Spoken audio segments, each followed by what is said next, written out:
best place for below average Star Wars.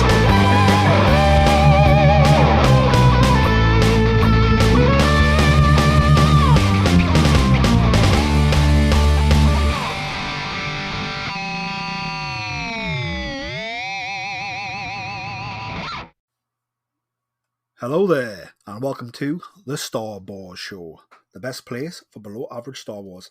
I am the Geordie Jedi Pete, and this episode is a special one. We're going to be breaking down the brand new trailer for the brand new Star Wars video game, Star Wars Outlaws.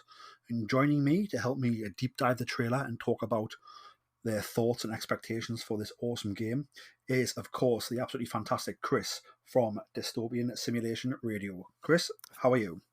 I'm great, Peter. Thank you very much for having me back on the show. I'm really excited to be talking about this game, and I'm happy to have some more Star Wars games coming out. Indeed, I think about the history of Star Wars games. It's got quite a rich history, and then obviously since the merger, we had sort of a dark time in games where EA Games had the sole distribution rights, and obviously essentially made 2 Battlefront games, and that's it. And then we've seen sort of the Star Wars Jedi Fallen Order and Jedi Survivor games come out. And then obviously this one is coming from Ubisoft, Star Wars Outlaws, which is going to be really good. And there's other games around the corner as well. Diving into this game, Star Wars Outlaws, it is the first ever open world Star Wars game. It is canon and it is set between the events of The Empire Strikes Back and Return of the Jedi. You can explore distinct planets across the galaxy, both iconic and new. Risk it all as Kay Vez, an emerging scoundrel seeking freedom and the means to start a new life, along with her companion Nix. Fight, steal, and outwit your way through the galaxy's crime syndicates as you join the galaxy's most wanted. And it ends with, if you're willing to take the risk, the galaxy is full of opportunity. And the game, we now know, is available from August 30th. So this summer, guys, August 30th, and it'll be available for PC, Xbox Series X/S, and the PlayStation 5, so it's a next gen only for console players. I suppose for you, Chris, obviously the game's coming out quite soon. August. Will be at the end of summer very soon. Would you be playing this on next gen console or PC? I'll be playing it on PS5. It's funny to call it next gen now because I've been hearing all sorts of things about the next Xbox being produced and the PS6 is on the way. I think if you think about it, these got released during the pandemic. Like that's quite a long time. So these are next gen only games. But I wonder how far off the next gen of consoles will be and what kind of bridge across we'll have for that. Definitely. Key features of the game is discover a galaxy of opportunity. So explore distinct planets, as I've said, with bustling cities and cantinas before racing across sprawling outdoor landscapes on your speeder. Each planet brings new adventures, unique challenges, and enticing rewards if you're willing to take the risk. Experience in an original scoundrel story. Live the high-stakes lifestyle of an outlaw with Nix by your side to turn any situation to your advantage. Fight with your blaster, overcome enemies with stealth and gadgets, or find the right moments to distract enemies and gain the upper hand. Embark on high-stakes missions. Take on high-risk, high-reward missions from the galaxy's crime syndicates. Steal valuable goods. Infiltrate secret locations and outwit enemies as one of the galaxy's most wanted. Every choice you make influences your ever-changing reputation and in turn, obviously, the story you are playing. Jump into the pilot seat, pilot your ship, the Trailblazer, as you engage in thrilling dogfights with the Empire and other foes, finding the right opportunities to chase, evade, and attack to get the upper hand. So those are sort of all leading to the sort of the gameplay options and what we're going to be doing. I think what excites me is, and it's certainly evident in the trailer, is sort of the different types of gameplay we're going to be doing in this game, Chris. We're going to be on foot, talking to people, solving puzzles, jumping from rooftops, going into cantinas, starting brawls, using blasters, hiding, causing havoc. We're also going to be sort of racing, getting around the planet on speeder bikes. We're going to be using spaceships in space. And from what I've seen, the spaceship battles as well looks like you're going to be able to, again, attack when you want or hide behind asteroids, things like that. Sort of, really taking a lend of all the different types of battles we've seen in the Star Wars movies.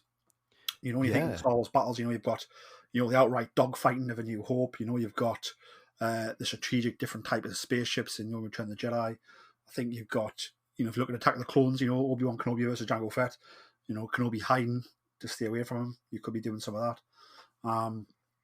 I think stealth is going to be a big part of this game from the trailers.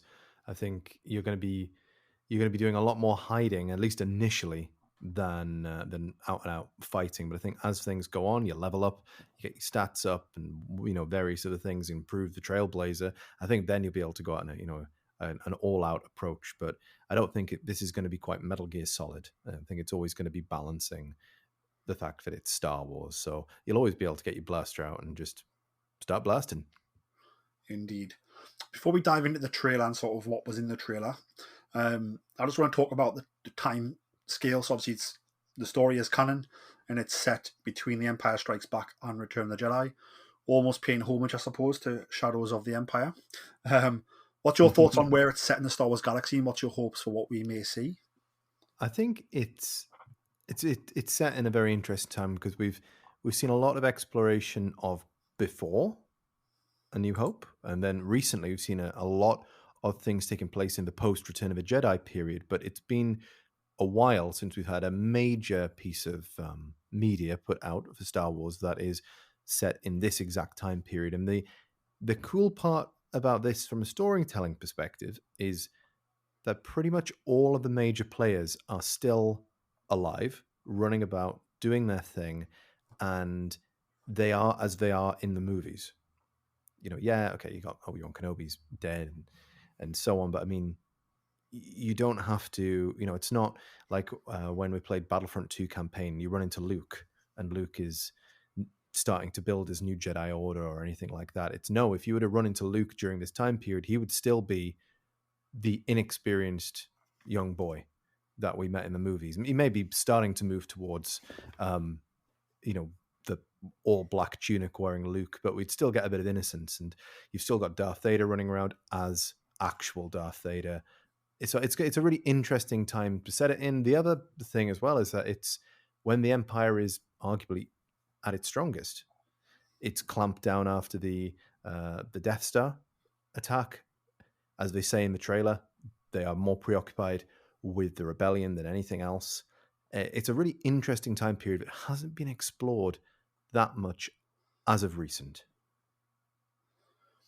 Indeed. And I think, tying in with the Star Wars comics, they have recently told stories in this time period, not just with our heroes, but also with the crime syndicates and what they're doing.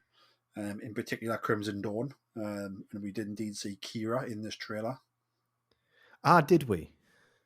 We did indeed. She was at the table. Is she? I'm not sure if that was Kira.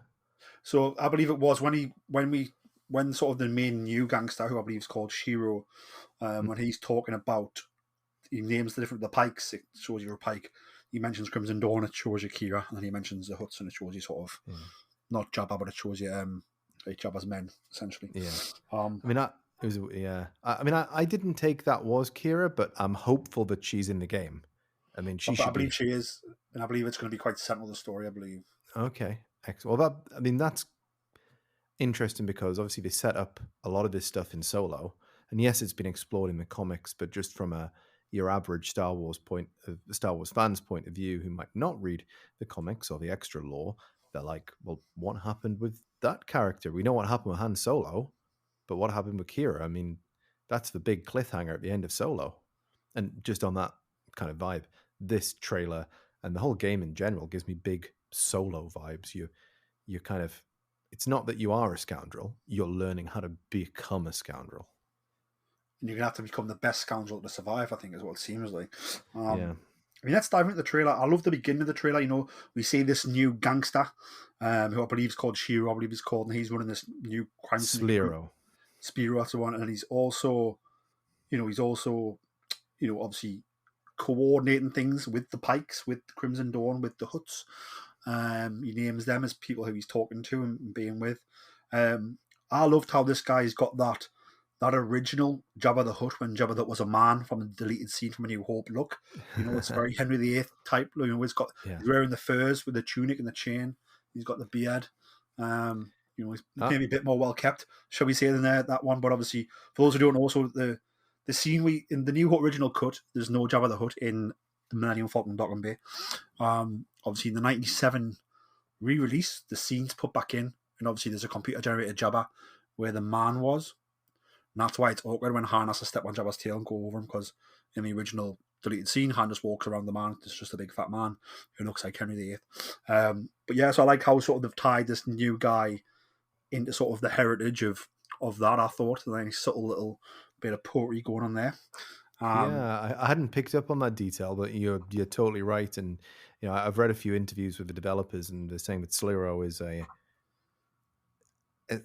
very rich aristocratic member of society, and he's used this money, this wealth he's got to create his own criminal gang, the Zerek Besh, and so he's kind of entering into this world, and he's got more money than he knows what to do with, but he wants to generate as much money as possible.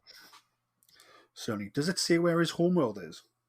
They did not give off where his homeworld is, I don't think, but actually I think it's Canto Bight. Now I think of it, because this scene that we see on the beginning is, according to developers, on Canto Bight, and that's one of the places where we'll be visiting. And actually, the main character, Kayves, is going to be from the slums of Canto Bight. So I think this is going to give you that nice sort of personal involvement of sort of the rich versus the poor, the upper versus the lower class, the struggle, and so on. So yeah, he's from Canto Bight. There we go. I thought that was the case, because I knew that Kayves was from Canto Bight. So, and these guys seem to have going to have a history, it seems like, once we get playing the game. So yes, obviously, what was your thoughts when we saw these different crime syndicates and you saw them mentioned? I love it. I think it's so cool to be exploring this, and they've been setting, maybe not specifically this game up, but this game is picking up on things that have been introduced over, since Disney's really, taken over. We've got the Pikes, who have been around for a while, but I think to most of your casual Star Wars fans, are really introduced through the Book of Boba Fett, which came out a couple of years back. As you say, we've got the Crimson Dawn there as well. You believe that's Kira. I don't, but we'll settle in the middle and say it's Crimson Dawn, definitely. And they were, really kind of brought to the forefront to people in Solo. Obviously, the Hutts are there. I believe it's a Weekry that's at the table, which, the longest standing criminal gang to us, pretty much, that we know from Return of the Jedi. But there are other other gangs in the game as well. So perhaps we didn't see everybody at the table there, or perhaps Sligo is trying to pull together a group of these and sort of make a sort of faction of gangs. But there is also confirmed in the game a new clan of gangsters called the Ashiga clan, who seem to be quite inspired by Japanese samurai, Japanese sort of things that I can see. But you have to wonder, if that's the case, will there be other gangs in the game? Yeah. I mean, I think that's really cool, because I think, obviously, Japanese culture and Japanese history certainly was a huge influence to George Lucas creating the galaxy of Star Wars. So to have that influence, a new gang he has, really cool. I think for me, I think when you hear him sort of riling up the crime syndicates at the beginning, I wonder if two things: either one, he's bringing them together to be his own personal force type of thing, or number two, is he trying to rile them up against the Empire? So it keeps the Empire busy from him, but also keeps them busy amongst themselves and with the Empire, and doesn't allow him to take advantage and really seize the opportunity against all of them. Possibly. I suppose there's another option that he's on that. It's his turf right there, so they've all come to his palace. So maybe this is a show of force. From things that I've read, the Zerek Besh are the new gang on the scene. So this might be a subtle display of power of him saying, "Don't fuck with me." Definitely. I think you've already hinted at the Empire and the rebellion, and obviously where we are. The Death Star's been blown up. The Empire has striked back, as they say. Luke Skywalker has been defeated at Bespin. So our heroes are probably, Han is frozen in carbonite, as we know, because he doesn't get unfrozen to Return of the Jedi. We also see a frozen Han in Jabba's palace in the trailer, just to show you that visual as well as telling you. So Han's in carbonite. Chewbacca and Lando are probably looking to locate him, I imagine. Leia is building the rebellion up while waiting for that intel. And Luke Skywalker, I imagine, is doing a little bit of building the rebellion up alongside his sister, although he doesn't know it's his sister yet, while also doing some Jedi training and developing those skills that we're going to see come Return of the Jedi. As for the Empire, we know they're building a second Death Star in secret. Will we see that at this point? Who knows?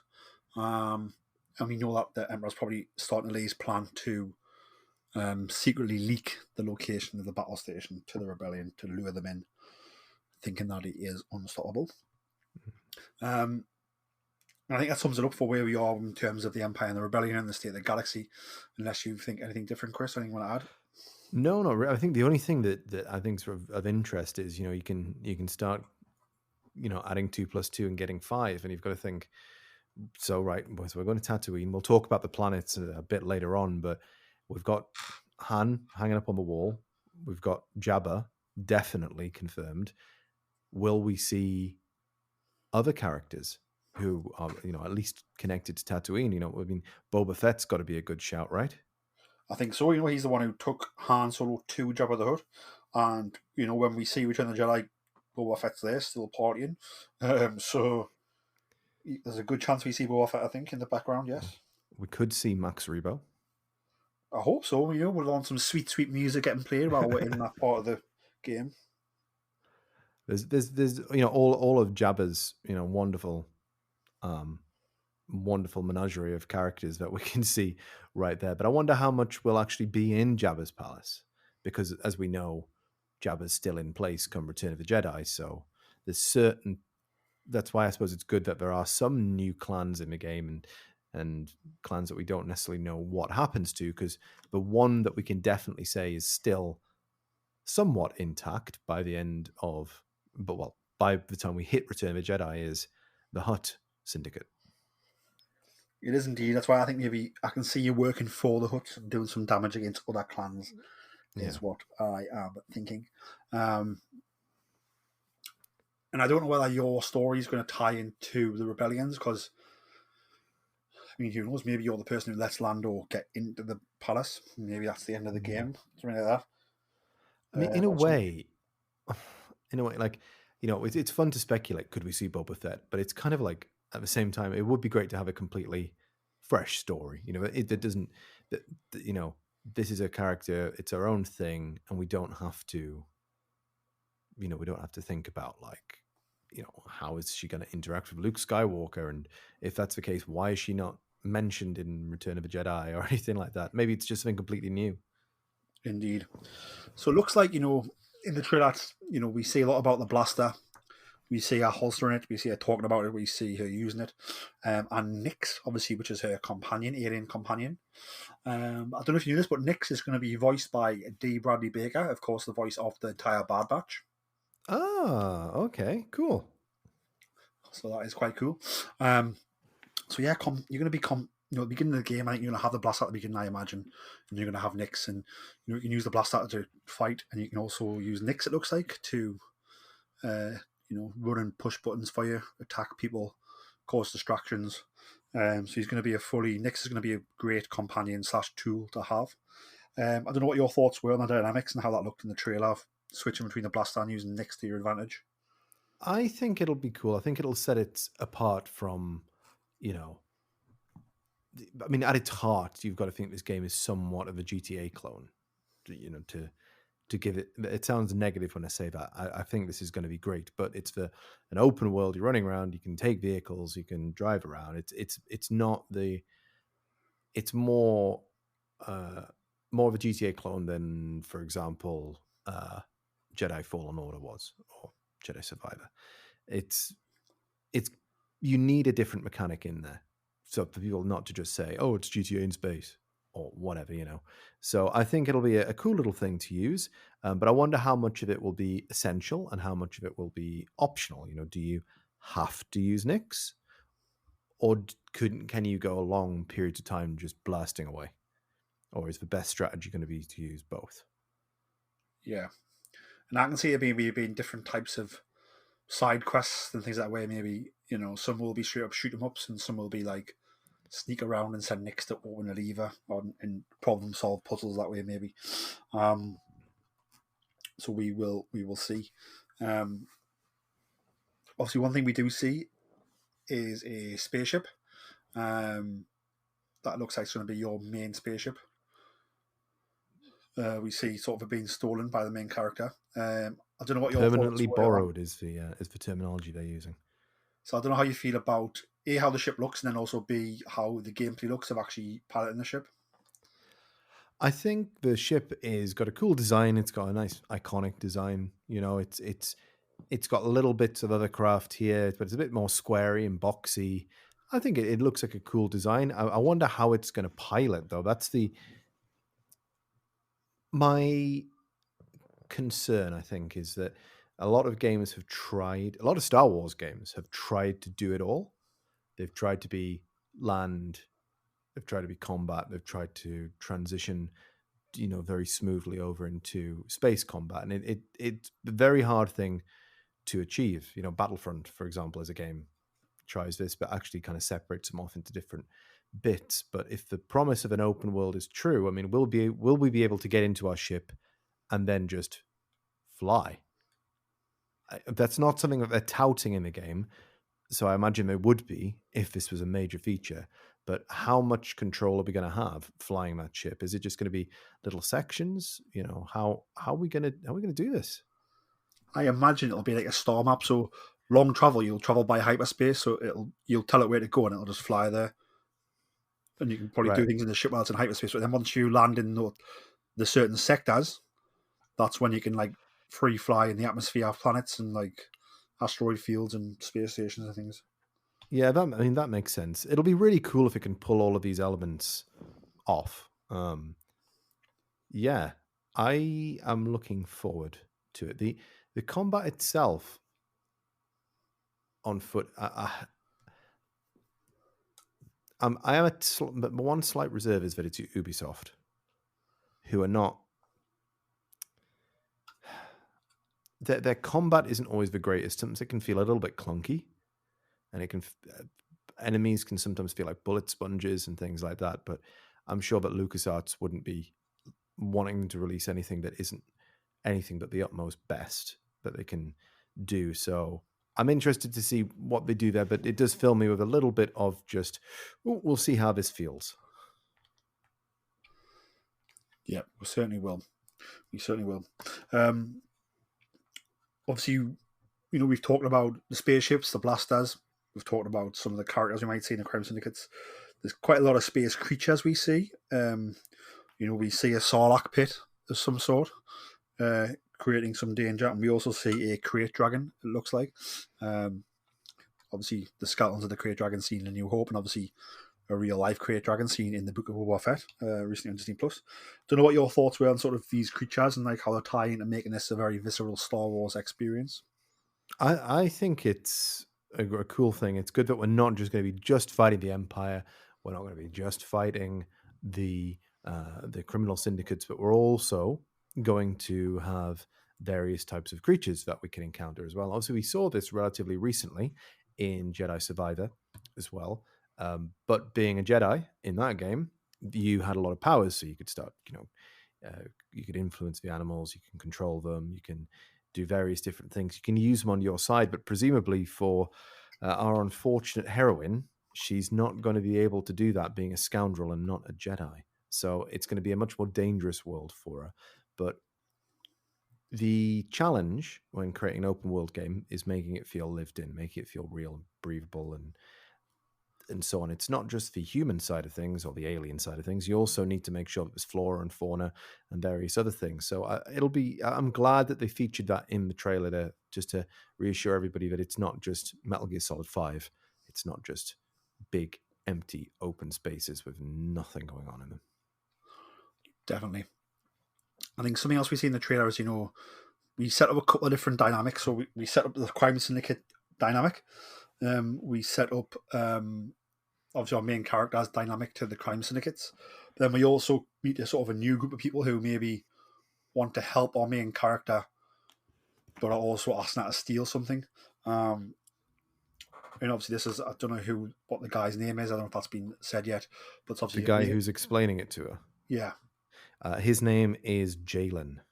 So we have Jalen, who has, it looks like he has an old commando droid from the Clone Wars as his companion. Yeah, it's a BX droid that's been modified apparently. It's called ND5. So there we go. So, and then in a lot of the posters and pictures of the game, it's like Star Wars Outlaws, and then it's like the background, and it's like it's these two. It's the droid and the main character like sort of walking side by side. So it looks like you're going to be working with these guys a lot. And then it also looks like the sort of the major players, the major enemies in this are going to send bounty hunters after you, and then they're going to find out that you are connected to this crew. And I'm a bit worried about it. So, don't know what your thoughts were on sort of the setup of this sort of story within the story. Yeah, I think it's good. It shows us that there's going to be a lot of story to the game, which is great to see that they're putting a lot of thought into it. The bounty hunter who's being sent after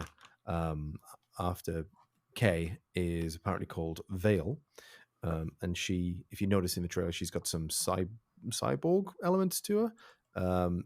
Maybe she's I don't want to say this. Maybe she's a mod, but she's definitely been modded somewhat. She's got robotic fingers and she's got some kind of Borg stuff on her head, but she's largely human. But it seems like she's a bit out of her depth in this trailer because she gets beaten up by ND5 and then she's being held accountable by Sliro and trying to justify the fact that the main character isn't quite who they thought she was. Indeed. Before we move on to sort of the planets that we've been told we're going to see, and what we've spotted in the trailer, is there anything from the trailer that you want to highlight that we haven't spoken about yet? Yeah. Well, I mean, one thing I wanted to talk about definitely was, so we talked about the clans a bit before, but I'm just wondering, I get the feeling that there's more clans. There's more criminal syndicates. So have you got anybody who, you might pull out of your knowledge of the EU of Star Wars that you might think, it'd be cool if they appeared? So for me, I think something that's been mentioned in Star Wars movies, but we haven't really seen much of them other than that, is like the gangs from The Force Awakens. So you have the Guavian Death Gang, and obviously Kanja Club.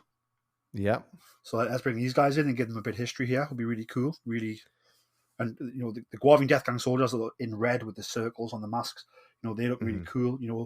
Obviously the Kanja Club is obviously all the guys from the raid. So, if we can get those guys, if you come across them and they're all martial arts experts, again, it's going to be a tricky, different type of enemy. Really cool to fight against and gives them a bit of a backstory. So for me, I would love to see the Guavian Death Gang and I would love to see Kanja Club. So yeah, that's the main two I would love to see. Because it's just going to make The Force Awakens that much more richer. Yeah, I mean, there were some of that I'd thought of as well. The other two that I thought would be cool to see. I mean, you mentioned Shadows of the Empire before, Black Sun. Could we get Prince Caesar returning? He's been brought back in canon. He's definitely still around, but he's not, as far as I know, been featured in a main story. I don't think so. I think that clan's been seen in the Clone Wars, I'm sure. So they are definitely canon, I believe. Because I'm sure that they are Mandalore doing stuff, unless I've dreamt that up. That's in the Clone War period. So yeah, I've definitely seen reference to to them sometime recently. They're definitely still around. But it's just, I don't think. I mean, I know they've been in the comics, and I believe Prince Caesar was in a comic recently, but all of that lovely stuff was wiped out when Disney bought it. So now might be the right time to start introducing that gang.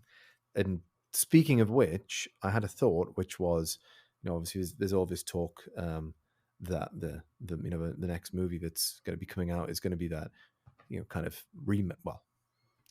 a version of Heir to the Empire. And one of the major guys in that, is Card, who is part of the smuggling gang, the Carter smugglers at that time anyway. So it could be an interesting way to soft launch that gang into Star Wars by bringing them into this game here as well. It would be such a good way to do it, very subtle way, very natural way. And why not? I think you think about introducing things subtly, I think one of the planets we're going to see in this game is Akiva, which actually debuted in Star Wars novel, for example. So, like we can introduce things in many different places and then bring it into Star Wars that way. So that would be really cool. Talking about the planets, obviously I've mentioned one there, Kiva, which is sort of outer rim planet. Goes through quite a different history. I think it was obviously a separatist world. I think they obviously stand up and overthrow the Empire at one point, join the New Republic. They're the first outer rim planet to join the New Republic, I believe. And then at one point, the New Republic gets sort of outvoted, and they vote in a sort of a rich dude who has ties to the First Order, which is not good. So a planet that, throughout its history that we know about, has quite a turmoil of time and changes sides quite a lot and changes sort of political ideologies quite a lot. I don't know what your thoughts are on us seeing Akiva, and if you have any thoughts on Akiva in this game. I'll be honest, this is the first time that I'd heard of Akiva. I hadn't read that story, and I didn't know the backstory of Akiva either. So I'm a little bit blind to it. But I believe that is the sort of jungly world that we see very briefly in the trailer when the stormtroopers are pushing around the locals. So it's going to be an interesting environment, definitely, but I don't know too much about it. But I did find I compiled a bit of a list from a couple of different interviews of planets that we're going to be seeing. So I don't know if you've got one in front of you, Peter. Well, I'll shoot out. So one that is easy to spot in the trailer is, from its design, is obviously Kijimi, obviously seen in The Rise of Skywalker, home planet of Zori Bliss. So I don't know if you want to talk about Kijimi on your list and your hopes for Kijimi in the movie, in the game. Sorry, even. I think it'll just be cool to see a little bit more of it.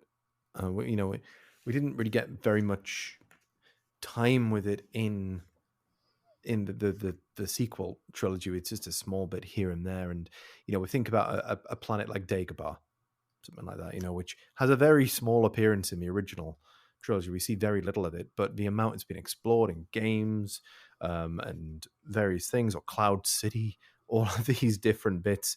It's what I'm most excited for is how they're going to expand these planets, because they're not just going to replicate what we saw in the movies, especially in the case of Kijimi. I mean, this is set, 20 to 30 years before we see it in the movies.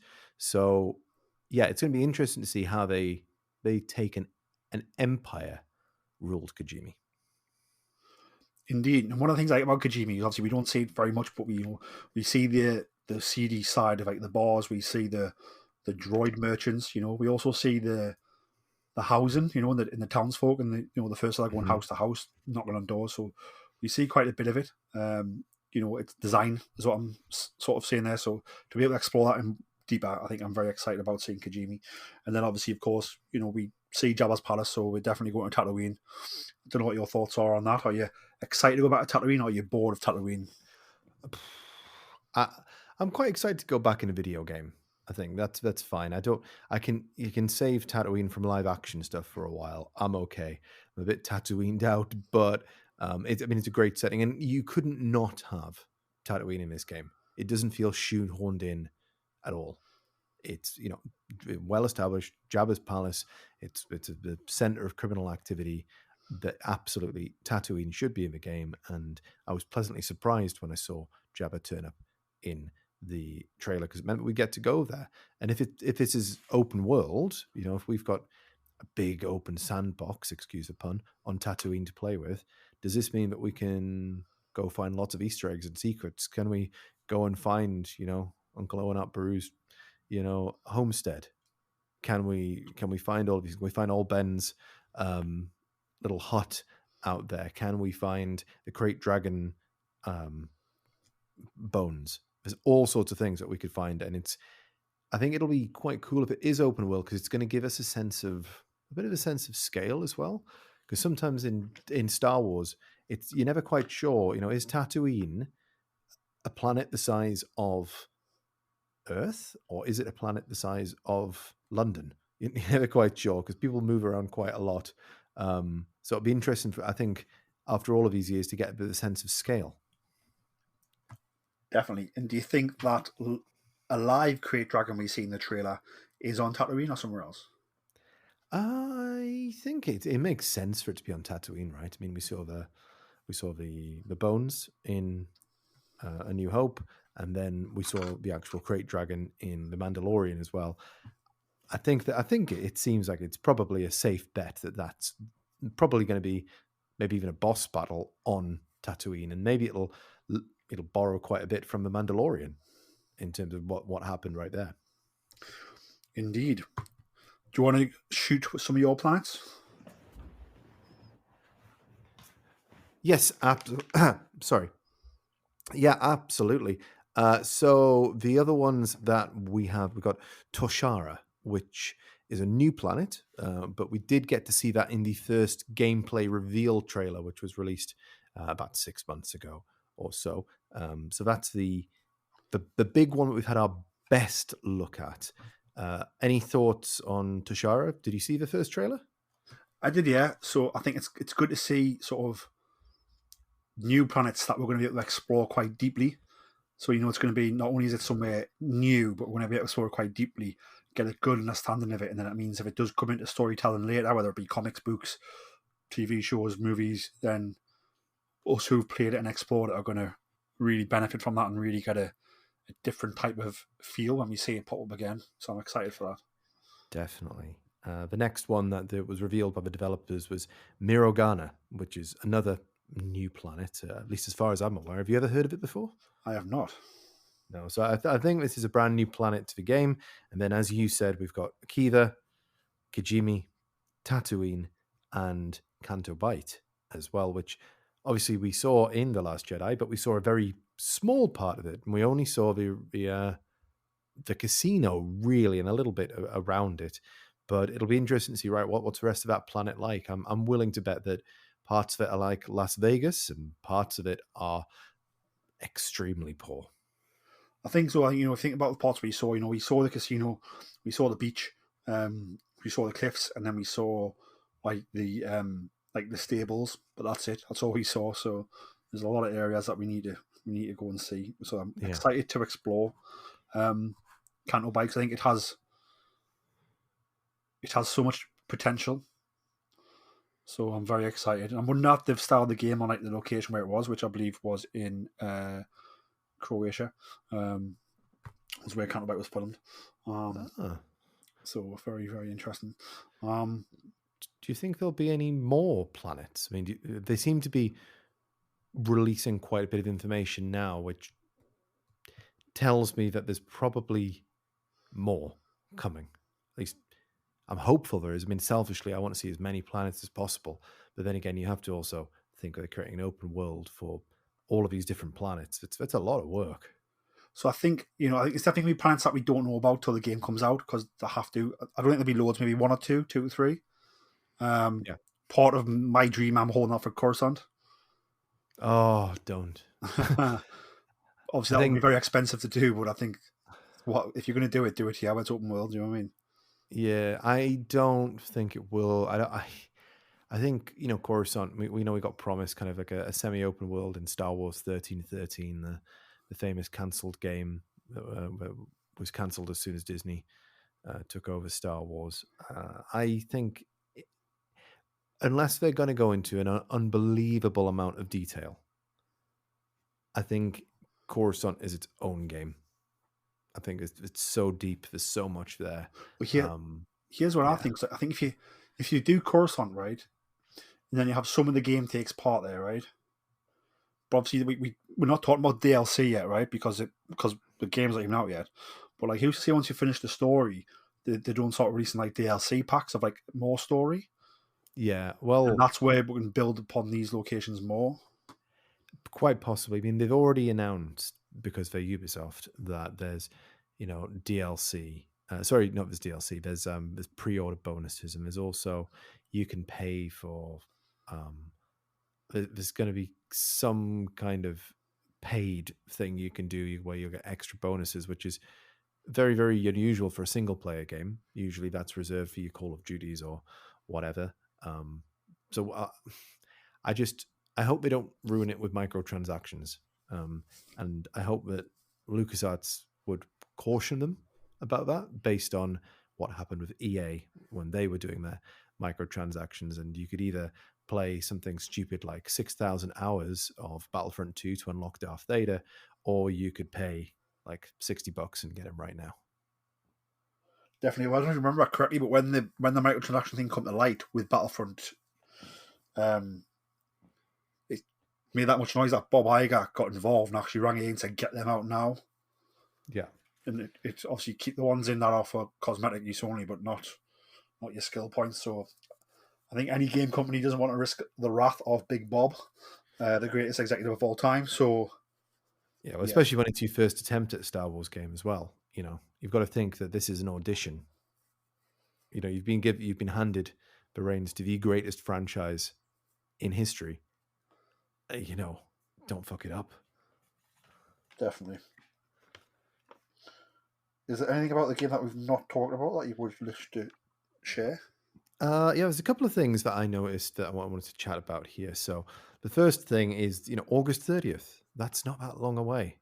I mean, that is refreshingly close. Usually, we see this, it'll be like August 2027, maybe not that far, but like August 2025, it'll be like, oh man, I've got to wait a whole another year. And it's like, August isn't that far away. And in between that, we're getting the,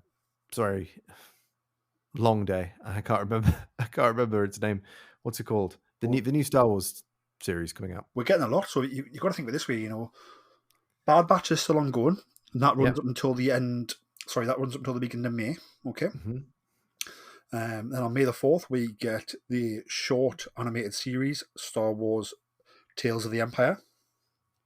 Yeah. I'm super excited for that, actually. And then come June, we then get Star Wars Acolyte. That's what I was trying to think of. So there's a lot between now and August. Yeah. That's like, we've got one series to finish, 2 new series to start and finish, plus whatever else we're getting publishing-wise. It is a good time to be a Star Wars fan, and even a better time to podcast about it. It is indeed. And while we're talking about this, I imagine by summer, The Mandalorian and Grogu, the new Star Wars movie, will be shooting by then, I'd imagine. I mean, they've got to be at least close to shooting. I think all of this it's been too quiet for too long. I think, but I think we're going to see some major reveals at the next. There's a 2-year break this time for Star. There's not a Star Wars con this year, right? But there is. It's not a Star Wars con, but there is D23, the Disney con, which is this year. So we'll get that news at D23. Right. Okay. Cool. Well, the other things I wanted to chat about is, firstly, I'm really looking forward to the I don't know what you'd call it, the reputation system, the like-dislike system, if you will. So you can play the gangs off against each other, apparently. If gangs don't like you, they don't have enough like points, then they'll be outwardly hostile to you, they'll refuse to work with you. You can do things to prevent this. You can give them their fair share. You can screw them over, and then maybe you choose one gang over another. And how will that play into the gameplay? Apparently, that's going to form choices along the game, and everyone's going to have a bit of a different experience as a result. But it's going to be, I think it's really cool because it reminds me a lot of the Fallout games, especially the Fallout games that were made by the original studio, Fallout New Vegas and so on, where if you sided with one gang over another, one faction over another, you couldn't work with the other faction, completely locked them off. I think that's going to give you lots of options for replayability as well. It certainly is. It just popped in my mind, actually, another gang I would like to see in this is the Haxian Brood, who we obviously first saw in the Star Wars Survivor games. That would be cool. I think if this game was made by EA, I think we'd be saying, yeah, we're going to see them straight away. But I think the fact that this is Ubisoft, I'm not sure if we'll see the Haxian Brood, but it would be a great way of tying things together. It certainly will be. Another thing that I wanted to chat about was Kay herself. We haven't talked too much about Kay, our lead character. I have to say, her design is, I won't say updated from the first trailer. The first trailer it was mainly CG and actual gameplay. But when we're seeing the in-game stuff here, the in-game cutscenes, she's giving me really heavy Ripley from Alien vibes. Yeah, definitely. Yeah, there had to be an influence, and you can see why. For the strongest female protagonist ever, it's a good one to have. And she's got a very distinct look to her. She's also got a tattoo as well on her shoulder and leading down to her chest.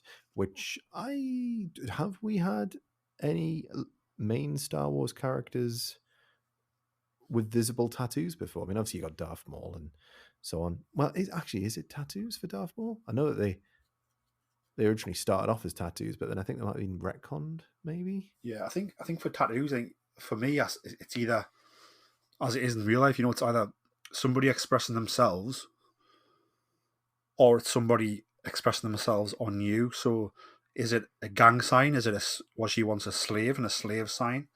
Is it her just showing her freedom and had that done? We don't get a good look at it in the trailer, in the entire thing, because she's got a jacket on throughout the entire game. But it's very prominent.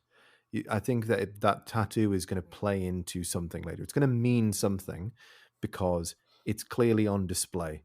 Yeah, I think if it's gang related or clan related, then it's obviously going to maybe help you in some situations, but also hinder you in others if you meet people who don't like this clan and that type of thing. Yeah, well, that could be interesting if there was an option to like hide or show your tattoo, and that might affect different things in different ways. She seems like she's got a good bit of humor to her as well. I mean, one of my favorite bits of the trailer is the bit where she's trying to steal the ship, the Trailblazer, and she kind of hits the button to go, and she adjusts the seat. Like that's classic Star Wars. Banging your hand on the dashboard to make the ship go type of thing. It's great, and it shows that the developers are really paying attention to those little details. And I think a lot of people have paid attention to Star Wars, but I think the developing of it, making sure the universe is there. And there's plenty of examples of good Star Wars games. There's plenty of examples of bad Star Wars games, and I don't think we kind of bemoaned a bit at the beginning of today's episode that we were in the dark times where there were no Star Wars games. Now there seems to be more coming through the gates, but it's not quite a floodgate, and I don't think there's really bad Star Wars games released. Even Battlefront, which was kind of derided when it first came out, later received updates and became a very well received game. Eventually, it was more to do with the microtransactions and various other things that left a bad taste in people's mouths for that. Certainly. I think one of the questions I've got for you is, obviously this is an open world game with like RPG elements. What are you hoping for, like hours wise, to get out of this game to complete sort of the main story? Ooh, to complete the main story. I'm not. You see, I'm the type of person I'll want to do every side quest. I want to ride this out for as long as possible and enjoy it.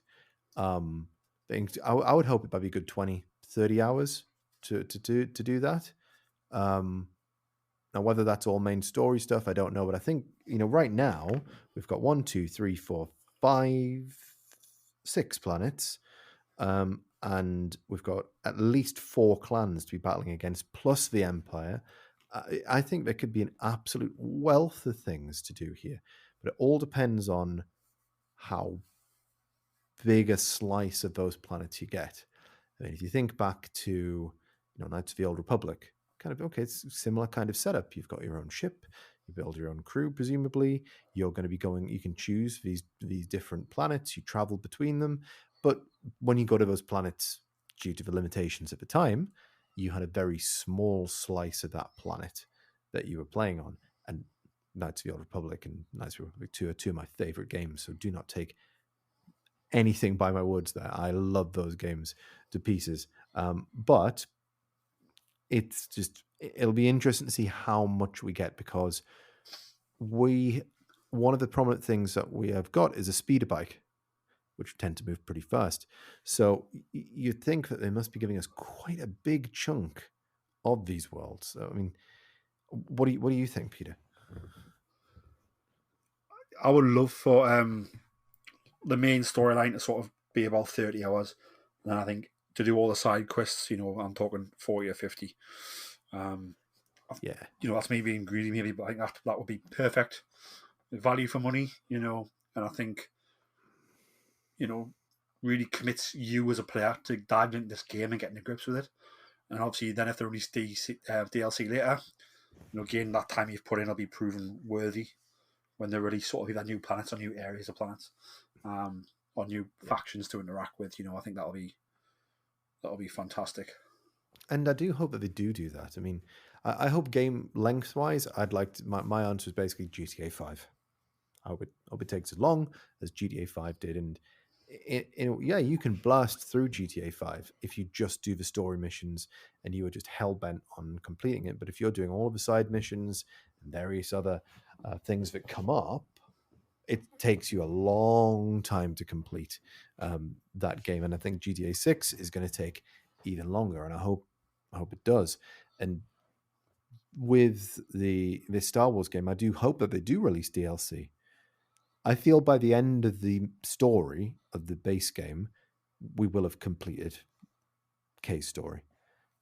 I think I think we might be wrapped up with her, but there's no reason why it couldn't do a spoilers for Red Dead Redemption type of thing here.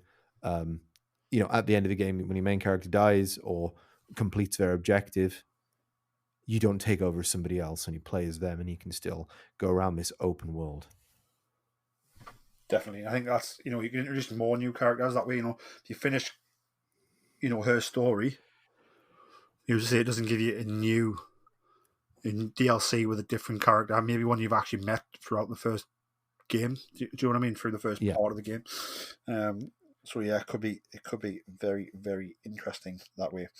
I suppose my thoughts too. Do you think we'll see any lightsabers in this game? I hope not.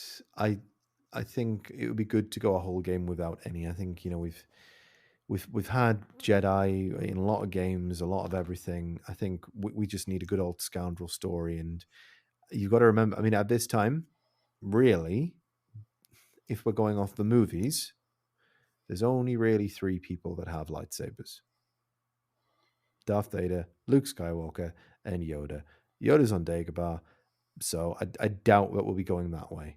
But we do have a chance to see Luke Skywalker and Darth Vader, and they're the ones who would be bringing out a lightsaber, really. But who knows? Maybe we could run into another character who has a lightsaber. I mean, they do tend to pop up quite a lot throughout Star Wars, especially the extended universe. So maybe we are going to see somebody. But I personally, my vote would be no. Let's keep it to blasters and force pikes. Indeed. Do you think we'll see any construction of the second Death Star?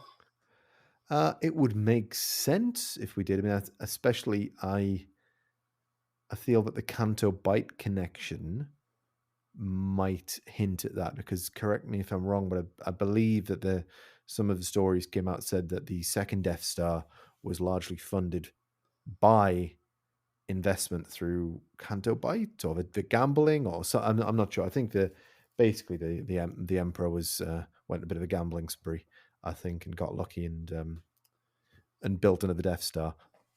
So I do think that will be part of it, I think. And you've got to think, it's based on Las Vegas, real life Las Vegas. Where was the money in Las Vegas with the mob? So was the Emperor? Will we see the Emperor basically, and will he be cutting deals with Sligo or somebody else, to try and get the funds to make this second Death Star? Or has he already been making it for years and years? Indeed. God knows what the Emperor actually does or what his plans are. We will see. Are you hoping for... We'll put in a spot here. Are you hoping that Nix makes it out of the game, or are you hoping that Nix dies in the game? Oh, you can't have the cat dog axolotl thing die, can you? I don't think so, but I thought you might be a bad man. I thought I'd just double check. No, I hope Nix makes it out of the game, and I think it would be very difficult. I think there'll be a part of the game where Nyx is missing, and you have to play without Nyx, and you see how difficult it is, and you do a rescue mission, and you get Nyx back and everything else. But I don't think that Nyx will actually die in the game. There might be a possibility for Nyx to die, and that gives you a game over potentially. Yeah. But I don't think Nyx will die. But it wouldn't surprise me if some of these characters definitely die, because there seems to be quite a lot of characters popping up that we have never heard of before. Indeed. I think there's an opportunity where maybe if you get sent down to the Rancor pit, Nyx would maybe like talk to the Rancor, similar to how Baxter talks to the bears in Anchorman. Yeah, well, there is that. I would like to see that. I would like very much to see that. I think it's probably inevitable we're going to fight a Rancor. It feels a little bit soon after we had Jedi Survivor, but you know what? These are two different companies working on different games.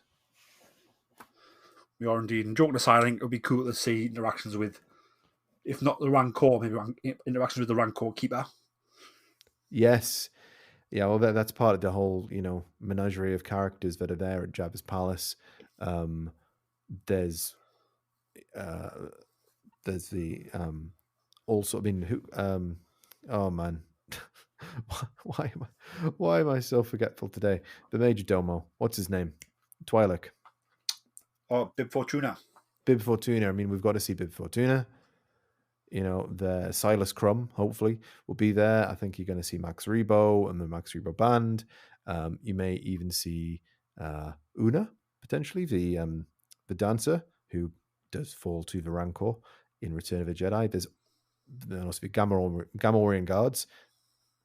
Presumably at least one of them actually literally featured in the movie. Been working there a long time. So there's going to be lots of characters. Will we see, though, Peter... Will we see the spider monks? That would be like, even if they were like at arm's length, and as you went towards them, they like walk away. That would be cool. Like, I would, yeah, because I remember everyone was talking online of the Book of Boba Fett. It's gonna go deep into the lore of the spider monks, and we did not see one. Yeah, we did not. I think it would be hard to do, like especially on a TV show, because like the whole idea of it's like batshit, right? Like it's a monk's brain inside a robotic spider skeleton, or however you think about it, right? So it's a bit like where in a game you just have them there looking cool, and as you approach them, they can like fuck off, and it's a bit like, oh, it still keeps the illusion alive. That makes sense. Yeah, I think you'd have to have one in the background somewhere. But I mean, it's very much in the background of the Return of the Jedi. I mean, I didn't notice it for years and years when I was a kid. Then I finally did, and then I was like, "What? These are," I had Wikipedia then. I'm like, "These are spider monks." Okay. Indeed, I think what I'm looking forward to there, because I think obviously Jabba's obviously the king of the castle, right, and head of the Hood clan. But I think in his palace, like, it's not everything how he says goes. You've got all these people who work for Jabba, but they've probably all got side hustles going on as well, and give Jabba a cut. So definitely, you'd be dealing with like their own little side hustles, I think. And so I'd love to deal with those guys. I think one of the characters I'd love to see is the Jabba's sort of droid inventory droid, who sort of, when he's like, you're a feisty little one, but you'll soon respect. I'd love to see him. I'm sure he's got a name, but I can't off the top of your head. And I'm sure we saw a Rodian droid smith in the trailer. We did, but I think that... So that was in the section of the trailer when we were talking about you're going to need some good friends to do this. So I think we're going to get that Rodian droid smith. We've obviously got Nyx. We've got the battle droid, the coat, and so I think they're going to form part of our crew. And from what I understand from reading interviews with the developer, basically the entire game is going to lead up to one big final heist on Canto Bight in Sligo's palace. So I think it's going to be very much, the game is going to be kind of Ocean's 11. You're going to be building your crew, planning it out, and then eventually executing. And I wonder if it'll give you the option to do this at any point, but probably until you reach the very end game, you'll just get absolutely massacred if you try it. Yeah, definitely.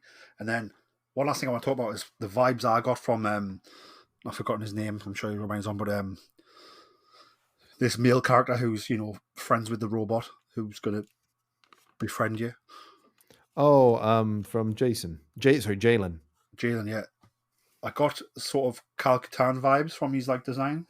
Oh, yes, I did a bit as well.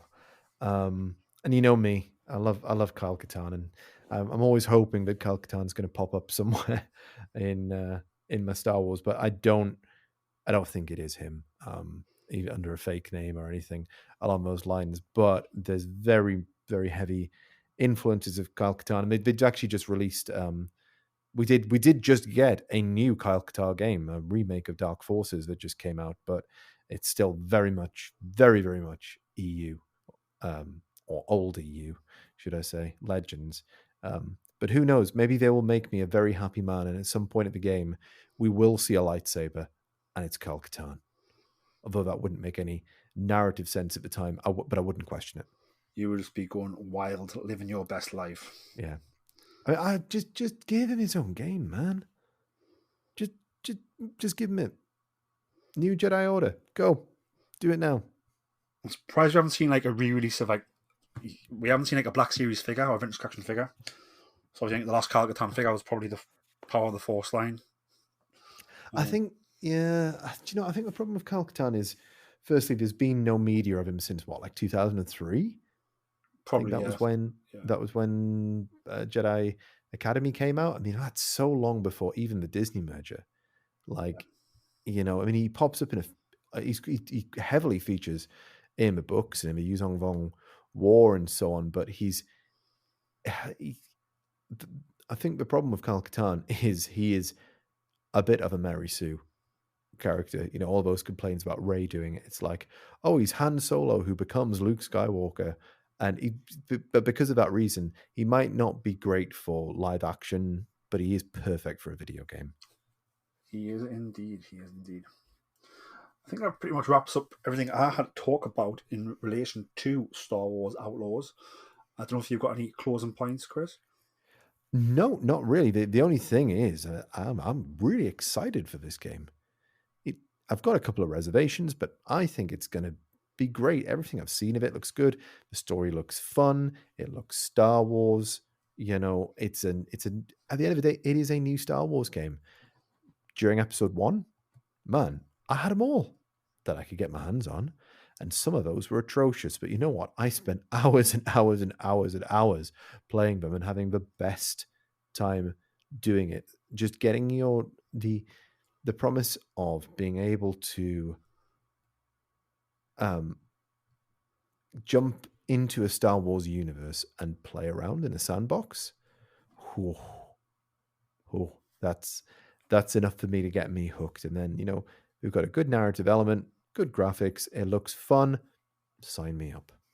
For me, because I'm excited for it as well, it reminds me, obviously, Star Wars Bounty Hunt. That's probably one of my favorite Star Wars games on PlayStation 2. And although it was a linear game, in my imagination, I would replay levels and run around and pretend I was free roaming. Yeah. And I really wasn't. It was my imagination all the work. So, I suppose as an adult, you class that as being mentally unwell. But this game looks to me like how I imagined that was, if that makes sense. Mm-hmm. So it's almost like it's going to be real now. I don't need to pretend. I'll actually be able to do that without me pretending that I'm in that environment, which I think is very, very cool. Well, there's been so many promises of these things over the years. I mean, I even remember back to Star Wars Galaxies, the MMORPG, and that was going to be exploring these worlds and flying between things, and it was that to some degree, but it wasn't what I wanted. And then you got Knights of the Old Republic, which did do that.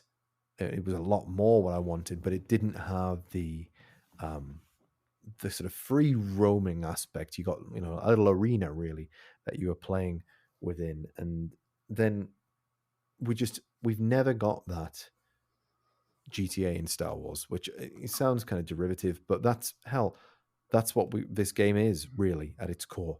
But it's got to build on more than that. But I think from what we've seen in the trailers, I think it will. I'm looking forward to it. Definitely. And another thing I missed out. So obviously, this game comes out on August 30th, as we've said. So we've got the Bad Batch, which is ongoing now, which will finish on the 1st of May, I believe. And then on May the 3rd, we have the re-release of Star Wars Episode 1, The Phantom Menace, in theatres. And then on the 4th, we have the premiere, and I think the whole series will get dropped, of the animated short series Star Wars Tales of the Empire, which is sort of a semi-sequel to the Tales of the Jedi. And then, as I said, in June, we get June 4th, I think it is, we get Star Wars Acolyte. And then, like I said, June, July go past, that'll probably be Acolyte episodes 1 a week. And then, we'll have probably a few weeks in August with no Star Wars. But then we'll get this game on August 30th, which is going to be a pretty big game. So I want to ask you, how excited are you? Are you ready for all the Star Wars? And also, are you going to pre-order this game? And if you're not going to pre-order it, are you going to get it on release? I mean, to answer your first question, I am so ready. Give it to me. Give it to me right now. We've had no new Star Wars since Ahsoka last year. So it will have been almost a full year, really, that we've had any live-action Star Wars and things. So I'm ready for the Acolyte. I'm really looking forward to the Tales of the Empire. I loved Tales of the Jedi, so if it follows on in that same vein, then I'll be a happy bunny. The Bad Batch is something that I need to get into. I really need to get into that. I need to just get over the fact that that girl's got an annoying accent and just move on with it. What's her name? The Omega, yeah. So I need to get into that and more, but I think that I'm ready for this game.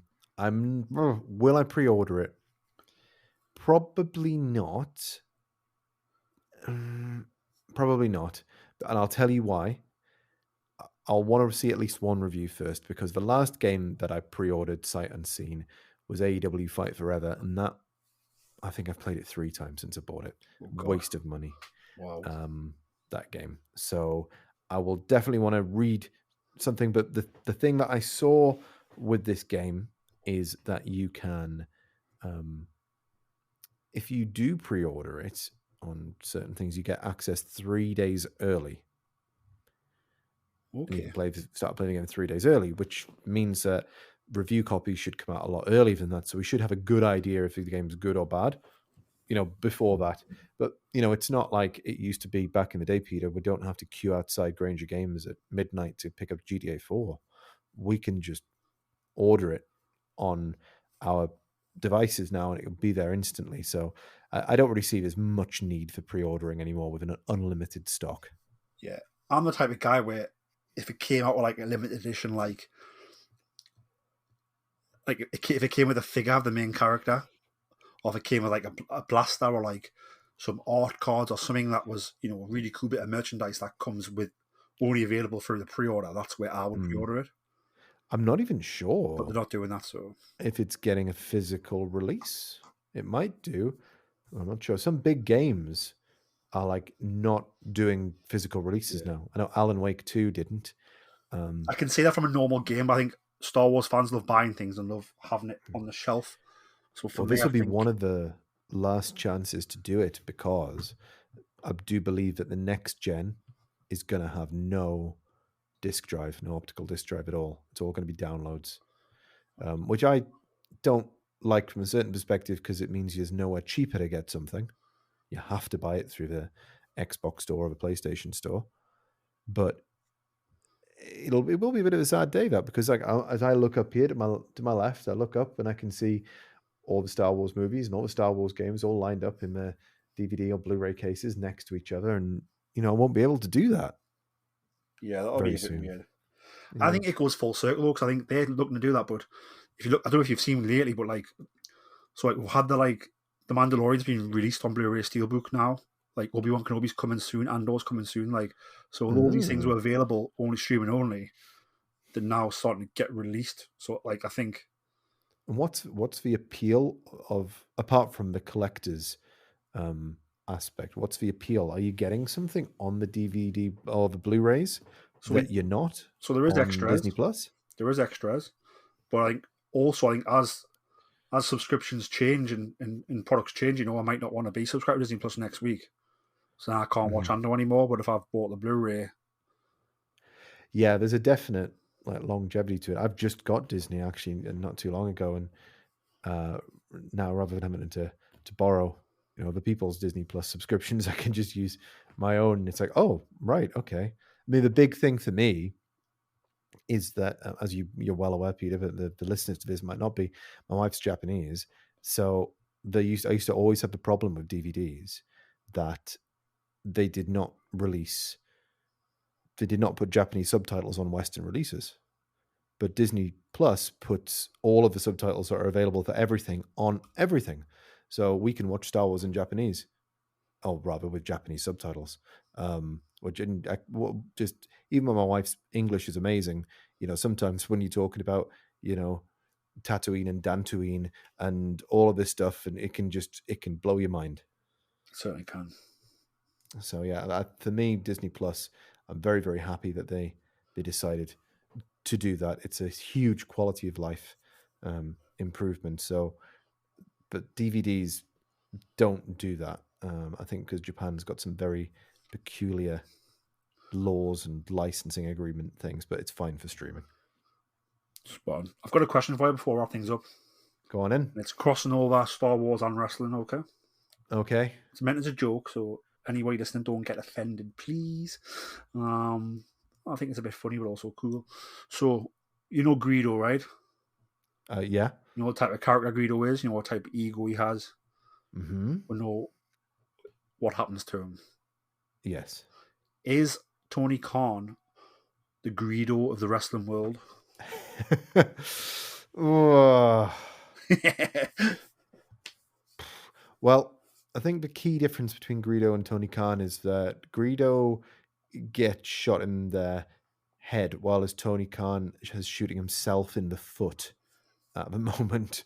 But I think you might be onto something there. I think Greedo as a character, it's funny because Greedo is like the first kind of bad guy, right? I mean, obviously we meet the Empire in A New Hope, but Greedo's the first sort of mini boss that's over straight away. And Han, it clearly establishes because Han shoots first. Yeah. So I think it's a pretty good shout that you had there, Tony Khan being the Greedo. But I think the one thing that sets it off is that Tony Khan's got his own money. So you need to think about somebody who's just wildly splashing money around with no thought. I mean, I think maybe Jabba actually might be Tony Khan. Incredibly wealthy, surrounding himself with sycophants who are using him and hanging on for his money. And Greedo was indeed one of those people. Could you say he is like Watto because he keeps wrestlers signing contracts? That's not exactly what Watto did, but yeah, but yes, I know what you mean. Yeah, he could be, but like I said before we hit the record button. I'm pulling for AEW, so I hope that Tony Khan doesn't end up like Watto in episode 2. Yeah. All joking aside, we love professional wrestling, and we hope there's as many places to watch wrestling and work in wrestling as possible before anybody goes berserk. That sort of wraps it up for talking about Star Wars Outlaws. Obviously available for pre-order now, so if you're going to pre-order it, go and pre-order it. Obviously you get it 3 days early, as Chris just said, if you do pre-order it. You also get Kessel Run body kits, apparently, for the Trailblazer. Some cosmetics there. Fun times. One thing I do want to talk about, it's just, I don't know if you've seen this being announced this week or not. Obviously someone who's, worked in film, and certainly part of the distribution of movies. Obviously George Lucas to be honoured with a honorary Palme d'Or at the Cannes Film Festival this year. I think very much well deserved, and I'm excited to check that out. Yeah, I mean, I hope that George Lucas, and I think it's starting to happen a bit more, but I hope he gets a lot more flowers while he's still alive. Not that I think he's going to expire anytime soon, but I mean, George Lucas is somebody who is, I think, had a difficult relationship over the years because he came in with Star Wars, the original trilogy. Everyone loved it. The end of Return of the Jedi kind of left a bad taste in some people's mouths, and for a long time, people called Return of the Jedi the bad Star Wars movie. And then he comes back, Episode 1, and then he gets derided. People aren't much bigger fans of Episode 2. People do like Episode 3, and then that's it. He's done. And I think it would be good to see people celebrating George, because he deserves it. He's a masterful filmmaker. He's not perfect, but he created a world and a cast of characters that I can't stop thinking about. From when I was, I think, 7 or 8, when I first saw Star Wars, all the way through to now, when I'm just about to turn 37, and I think I'll be thinking about Star Wars until the day I die. Yeah, I think for me, George is a masterful storyteller. I think you cannot tell the story of modern cinema and modern film without George Lucas.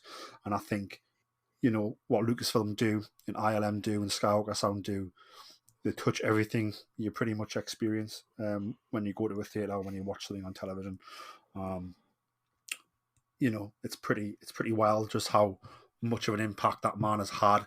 If you just think about digital cinema, I think Phantom Menace was the first movie to be filmed fully digitally, but then cinemas hadn't actually caught up, so it actually had to be put on print and go out that way. And then he did the THX initiative in between 1999 and 2002, where, to get cinemas up to digital so that when Attack of the Clones come out, it could be shown digitally. So, 100% a trailblazer, a pioneer. Like I said, in my opinion, one of the greatest storytellers of all time. And I always tell people, even when they don't want to hear it, but you cannot tell the story of modern film or modern cinema without George Lucas. No, and that brings an end to the all. episode. Chris, I don't know if you want to talk about your podcast and where people can find that and how awesome it is.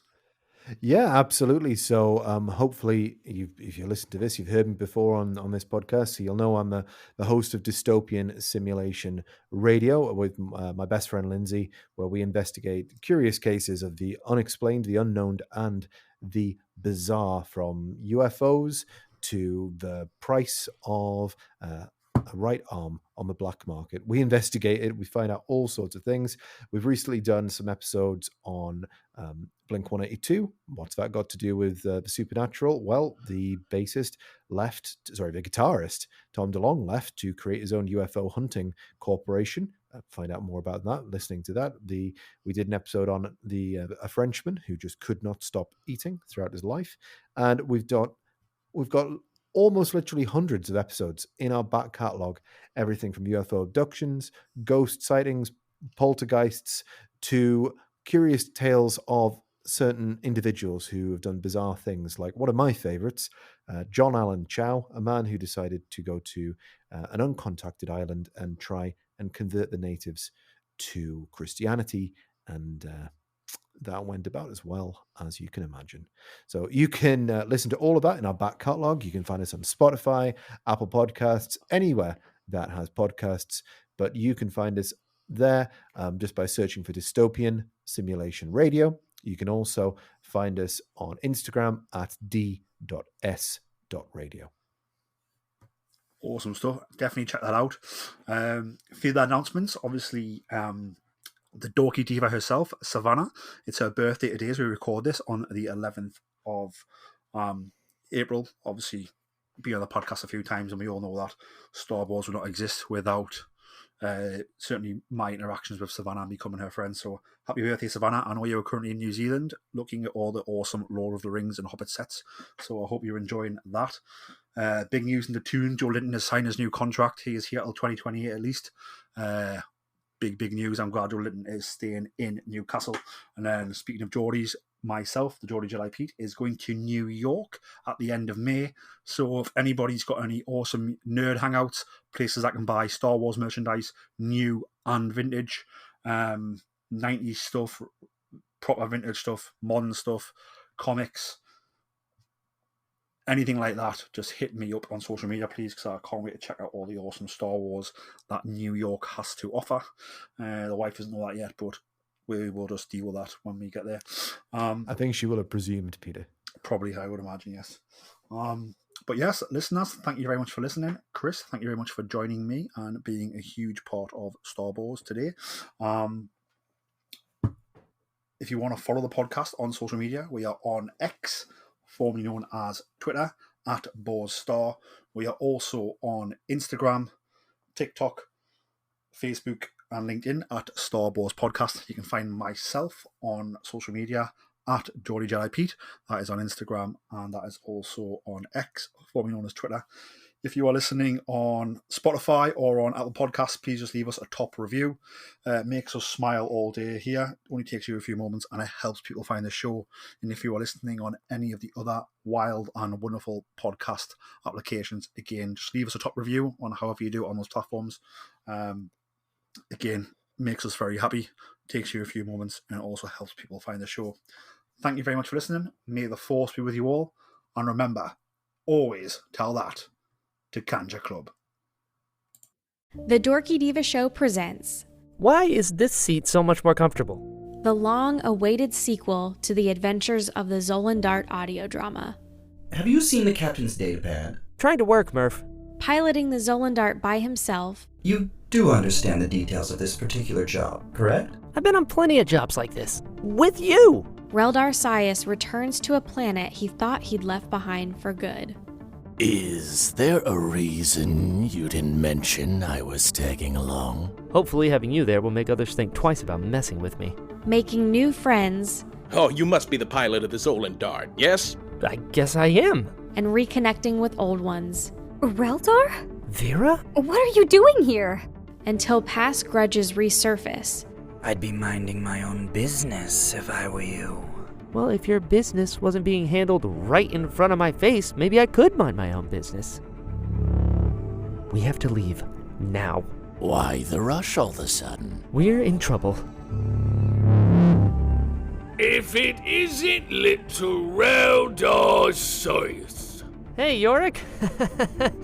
Long time no see. Roz already knows you're here. Oh. Look who decided to come home. Reldar must confront his origin, I must admit, I never saw this as being a part of your past, Softshell. or let it define his future. I will get what is owed to me, no matter the cost. Because what Roz is trying to do is wrong. Says you. My blasters. We're going to need these. Take that, Sleemo. Who do you think you are? The Adventures of the Zolan Dart, Episode 2, coming soon.